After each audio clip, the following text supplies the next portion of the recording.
बनब तो अगला जनम मर्द बन के राजा आइब हम। तोरा लागौ ना तनिको शरम खाली करही माथा गरम। जितना तोड़ पवले हो उतना तोड़ पैब, जितना तोड़ पवले हो उतना तोड़ पैब। मौगी बनब तो अगला जनम मर्द बन के राजा आइब हम। मौगी बनब तो अगला जनम मर्द बन के राजा आइब हम। चुम्मा न दिलियौ त इतना पगलैली, चुम्मा न दिलियौ त इतना पगलैली। तोरा लागौ ना तनिको शरम खाली करही माथा गरम। तोरा लागौ ना तनिको शरम खाली करही माथा गरम।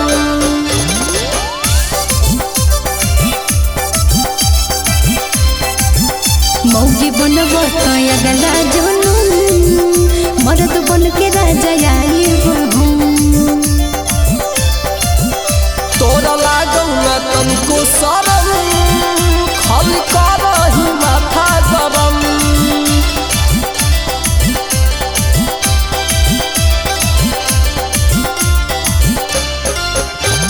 चलाब हो बलम तो कलकत्ता में गरिया तब कहियो शौक से न दिल एक सरिया। हालही में भेजली हलियो तोरे खातिर सरिया, झूठो बोलबी त अब खैबी खाली मरिया। चलाब हो बलम तो कलकत्ता में गरिया कहियो कबो किन के न दिल एक सरिया।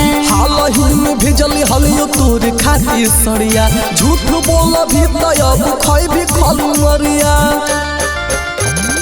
लाइदा हमरा लहंगा चोली पहन के छमकइबै, लाइदा हमरा लहंगा चोली पहन के छमकइबै।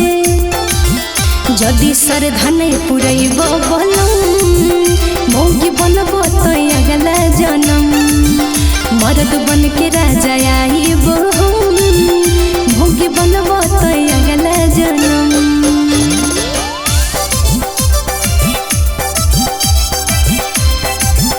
मौगी बनब तो अगला जनम मर्द बन के राजा आइब हम। तोरा लागौ ना तनिको शरम खाली करही माथा गरम।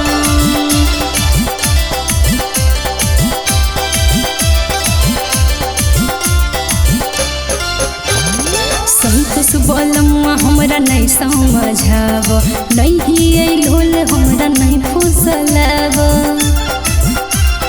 सूरज राजा के पागल बनैलही, हमर धन तोहे खूबे बुड़ैलही। संतोष बलमुआ हमरा नहीं समझाब, नहीं लोल हमरा नहीं फुसलाब। सूरज राजा के पागल बनैलही, हमर धन तोहे खूबे बुड़ैलही। झूठ हमरा कही के राजा लैला तोही बिगाह, झूठ हमरा कही के राजा लैला तोही बिगाह। तोरा हक झूठो के भरम मौगी बनब तो अगला जनम मर्द बन के राजा